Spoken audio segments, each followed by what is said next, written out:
से हजरत हुसैन और उनके खानदान को शहीद किया गया। लेकिन आखिरकार क्यों ये करबला की जंग लड़ी गई थी, आइए जानते हैं आज की इस वीडियो में, जिसका नाम है करबला। हजरत हुसैन वो शख्सियत हैं जिनकी दास्तान आगे आने वाली नस्लों को सुनाई जाएगी, क्योंकि शख्सियत ही इतनी अजीम है जो आज भी करोड़ों लोगों को हक की राह पर शहीद होने का जज्बा पैदा करती है। हजरत हुसैन और उनके साथ उनके 72 साथियों ने बड़ी बहादुरी के साथ हजारों का मुकाबला किया था। हजरत हुसैन रजी अल्लाह ताला अन्हु की पैदाइश 626 ईस्वी को अरब के शहर मदीने में हुई थी और हजरत हुसैन का ताल्लुक अल्लाह के रसूल के खानदान से था। हजरत हुसैन रिश्ते में रसूल अल्लाह के नवासे लगते थे और जब हजरत हुसैन का ताल्लुक इतनी अजीम घराने से था तो जाहिर सी बात है कि इंसाफ और हक के लिए हजरत हुसैन हमेशा खड़े रहते थे। आप एक बहुत ही नेक शख्स थे जो हमेशा जरूरतमंदों की मदद किया करते थे। आपने अपनी सारी दौलत जरूरतमंदों के लिए तस्लीम कर दी। साल 632 ईस्वी में अल्लाह के रसूल पर्दा कर गए और इस वक्त हजरत हुसैन की उम्र ज्यादा नहीं थी और जब हजरत अली को खलीफा बनाया गया तो उस वक्त सिविल वॉर हुई थी, जो कि हजरत हसन और हजरत हुसैन के वालिद हजरत अली और यजीद के वालिद हजरत मुआविया के दरमियान हुई थी। और बाद में जब मस्जिद में नमाज की हालत में हजरत अली को शहीद कर दिया गया तो शाम में हजरत मुआविया ने खुद को खलीफा बना लिया।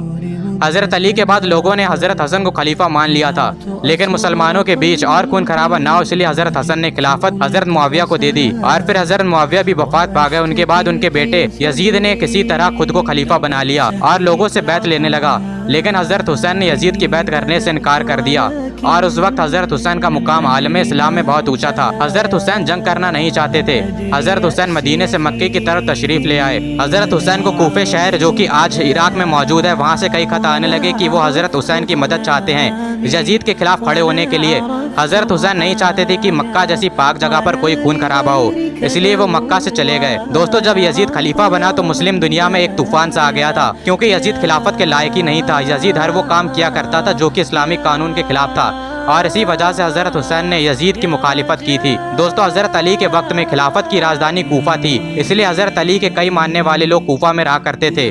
जब हजरत हुसैन को कूफा वालों की तरफ से खत मिलने लगे कि वो यजीद की मुखालिफत करना चाहते हैं और हजरत हुसैन की मदद चाहते हैं, तो कूफा का जायजा लेने के लिए हजरत हुसैन ने मुस्लिम बिन अकील को भेज दिया और उनसे कहा कि वो पता करें कि कूफे के हालात क्या हैं। दोस्तों, जब मुस्लिम बिन अकील कूफे पहुंचे तो उन्होंने देखा कि लोग सच में हजरत हुसैन को खलीफा बनाना चाहते हैं और हजरत हुसैन की बैत करना चाहते हैं। जब मुस्लिम बिन अकील ने कूफा के इतने अच्छे हालात देखे तो उन्होंने हजरत हुसैन की तरफ खत रवाना कर दिया कि वो तुरंत बिना वक्त बर्बाद करे कूफा के लिए रवाना हो जाएं। लेकिन तब तक यजीद को खबर हो चुकी थी और वो सोचने लगा कि कहीं कूफा के लोग उसकी सल्तनत का तख्ता पलट ना कर दें, इसलिए उसने इब्ने ज़ियाद को कूफा का गवर्नर बनाकर भेजा। यजीद की जुल्म की वजह से लोगों ने हजरत हुसैन का साथ छोड़ दिया। जो लोग कुछ वक्त पहले हजरत हुसैन के साथ थे वो पीछे हटने लगे, यहाँ तक कि मुस्लिम बिन अकील को भी अपनी जान बचाना मुश्किल हो गई थी। वो कूफे में एक बूढ़ी औरत के घर रुके थे, लेकिन बाद में उन्हें और उनके 2 बेटों को शहीद कर दिया गया था। लेकिन जब तक हजरत हुसैन कूफे के लिए अपने 72 लोगों के साथ रवाना हो गए थे, जब यजीद को इसकी खबर मिली तो उसने एक बहुत बड़ा लश्कर हजरत हुसैन की तरफ रवाना किया। हजरत हुसैन का सामना यजीद की फौज से हुआ, जिसकी सिपह सलारी हुर नाम का एक कमांडर कर रहा था। हजरत हुसैन कूफे से कुछ दूर एक जगह पर ठहर गए। वो जगह जो कि एक रेगिस्तान जमीन थी जहाँ पर जर्रा बराबर भी पानी नहीं था, और उस जगह का नाम है करबला। जहाँ पर हजरत हुसैन ने खेमे लगा रखे थे उस जगह को यजीद की फौज ने घेर लिया था। हजरत हुसैन ने यजीद की फौज से जब पानी मांगा तो उन्होंने मना कर दिया। हजरत हुसैन के साथ उनके छोटे छोटे बच्चे भी मौजूद थे। हजरत हुसैन के लिए इस फौज ने पानी बंद कर दिया था। हजरत हुसैन और उनके 72 लोग कई दिनों से पानी के प्यासे थे, और वो भी एक रेगिस्तान में जहाँ पर गर्मी अपनी शबाब पर थी। कुछ वक्त बाद हजरत हुसैन ने इस फौज के खिलाफ जंग करने का फैसला लिया। हजरत हुसैन की तरफ से कई लोग गए और उन्होंने इस फौज का मुकाबला किया और कई सिपाहियों को कत्ल किया, लेकिन कुछ वक्त बाद वो भी शहीद हो गए। हजरत कासिम बिन हसन इमाम हसन के बेटे थे और हजरत अली के पोते थे। करबला की जंग में हुसैन का भतीजा था। हजरत हुसैन ने हजरत कासिम बिन हसन को जंग करने से मना कर दिया, क्योंकि हजरत कासिम बिन हसन बहुत छोटे थे। उनकी उम्र तकरीबन 13 से 16 साल के बीच में थी। हजरत हसन ने अपने भतीजे को मैदान जंग में जाने से रोक लिया। कहा कि कासिम, तुम मेरे भतीजे हो और मेरे भाई की निशानी हो, मैं तुम्हें नहीं जाने दे सकता। हजरत कासिम बिन हसन ने एक ताबीज़ निकाल कर दिया और कहा कि ए चाचा हुसैन, ये ताबीज़ मुझे मेरे वालिद ने दिया था और कहा था कि जब कोई मुश्किल वक्त आ जाए तब इसे खोल कर देखना। जब ताबीज़ को खोल कर देखा गया तो उस पर लिखा था कि मेरे बेटे कासिम, अगर हुसैन पर कभी कड़ा वक्त आ जाए तो हमेशा हुसैन के साथ रहना। हजरत हुसैन ने हजरत कासिम बिन हसन को मैदान जंग में जाने की इजाज़त दे दी। एक एक करके कई सारे सिपाहियों को हजरत कासिम बिन हसन ने कत्ल किया। जब फौज के कमांडर उमर बिन साद ने देखा कि मुकाबले में हजरत अली के पोते कासिम बिन हसन आए हैं تو وہ کہنے لگا کہ اکیلے قاسم کا مقابلہ نہیں کیا جا سکتا ہے۔ اس نے حکم دیا کہ سب لوگ ایک ساتھ حملہ کرو۔ سب نے ایک ساتھ آپ پر تیر چلائے اور ایک تیر آپ کی گردن پر لگا اور حضرت قاسم بن حسن کو شہادت نصیب ہوئی۔ جب حضرت علی کے بہادر بیٹے حضرت عباس نے اپنے بھتیجوں کی پیاس کو دیکھا اور ان سے رہا نہیں گیا اور وہ مسکزہ لے کر پانی لینے کے لیے چل دیے۔ جب یزیدیوں نے دیکھا کہ حضرت عباس آ رہے ہیں تو ان میں کوہرام سا مچ گیا۔ کسی میں بھی اتنی ہمت نہ تھی کہ وہ حضرت عباس کا سامنا کر سکیں۔ حضرت عباس نے حضرت حسین کا جھنڈا اٹھا رکھا تھا، اس لیے انہیں عالمدار بھی کہتے ہیں۔ حضرت عباس نے کئی سارے سپاہیوں کو قتل کیا، یہاں تک کہ انہوں نے پورے لشکر کے بیچ میں سے جا کر پانی کو لے لیا تھا۔ انہوں نے پانی کو اپنے ہاتھ میں لیا اور چھوڑ دیا، کہا کہ آقا حسین کے بنا زندگی کس کام کی، پھر زندگی کس کام کی۔ انہوں نے پانی بھرا اور وہاں سے چل دیے۔ یزیدی گیدڑوں کی طرح چھپے ہوئے تھے۔ جب حضرت عباس میدان میں آئے تو انہوں نے چھپ کر حضرت عباس پر تیر چلائے۔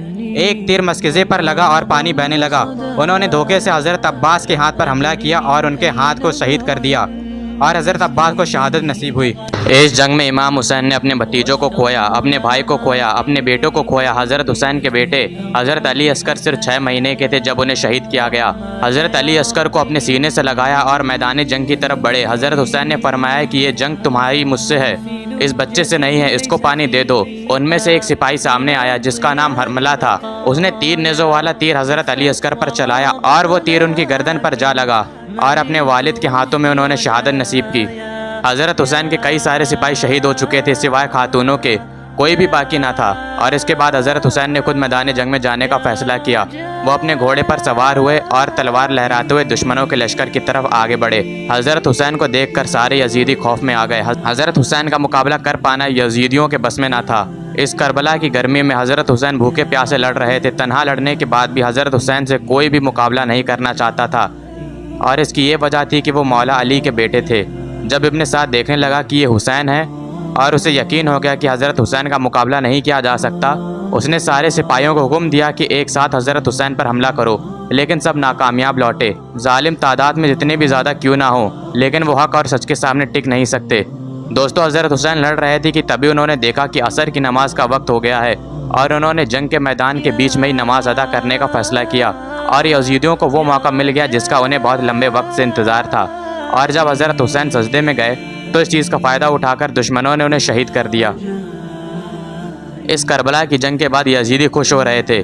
وہ امام حسین اور ان کے ساتھیوں کے سر کو اپنے نیزوں پر بلند کر رہے تھے، اور پھر اس کے بعد یہ لوگ خاتونوں کی طرف بڑھے، اور حضرت زینب اور حضرت ام کلثوم دونوں خیموں میں موجود تھیں، اور یہ دونوں حضرت حسین کی بہنیں تھیں، یعنی کہ اللہ کے رسول کی نواسیاں تھیں، اور حضرت زین العابدین حضرت حسین کے آخری بیٹے تھے۔ اس کے بعد ان سب لوگوں کو کوفے سے ہوتے ہوئے دمشق لے جایا گیا، اور سفر میں کئی بچوں نے اپنی جان گنوائی۔ پورے شہر کو سجایا جا رہا تھا کہ دیکھو ہم نے جنگ فتح کر لی ہے، ارے کہاں ہے تمہاری فتح، آج 14 صدیاں بیت چکی ہیں، کربلا پر ابھی بھی جھنڈا حسین کا لہرا رہا ہے۔ جب حضرت حسین کو شہید کیا گیا تو یزیدی کہہ رہے تھے فتح مبین، کہ ہم نے جنگ فتح کر لی ہے، لیکن آج 1400 سال بعد بھی کربلا پر حسین کا قبضہ ہے، آج بھی کربلا پر حضرت حسین کا جھنڈا لہرا رہا ہے۔ آج کربلا امام حسین کے نام سے جانی جاتی ہے۔ حضرت حسین کا نام جب ہماری زبان پر آتا ہے تو ہمیں فخر محسوس ہوتا ہے، ہمارا قد اونچا ہو جاتا ہے۔ دوستو، ایک بات ہم سب کو یاد رکھنی چاہیے، حضرت حسین نے حق کے لیے اپنی جان دے دی اور اپنے پورے خاندان کو قربان کر دیا، اور ہمیں بھی حضرت حسین کے راستے پر چلنا چاہیے، اور جتنی بھی مشکل کیوں نہ ہو، لیکن ہمیں کبھی بھی حق کی بات سے پیچھے نہیں ہٹنا چاہیے۔ صرف ایک دن حضرت حسین کی شہادت کو یاد کرنے سے کچھ نہیں ہوگا، ہمیں ان کے راستے پر بھی چلنا چاہیے۔ اور یہ ڈھول بجانا، محرم میں شور مچانا، یہ کون سی اچھی بات ہے؟ ڈھول تو یزیدیوں نے بجائے تھے۔ محرم میں ہمیں تو حضرت حسین کی شہادت کو یاد کر کے ان کے جیسے اعمال کرنے کی توفیق لینی چاہیے۔ اللہ کی بے شمار لعنت ہو ان لوگوں پر جنہوں نے کربلا میں حضرت حسین اور ان کے خاندان کو شہید کیا تھا۔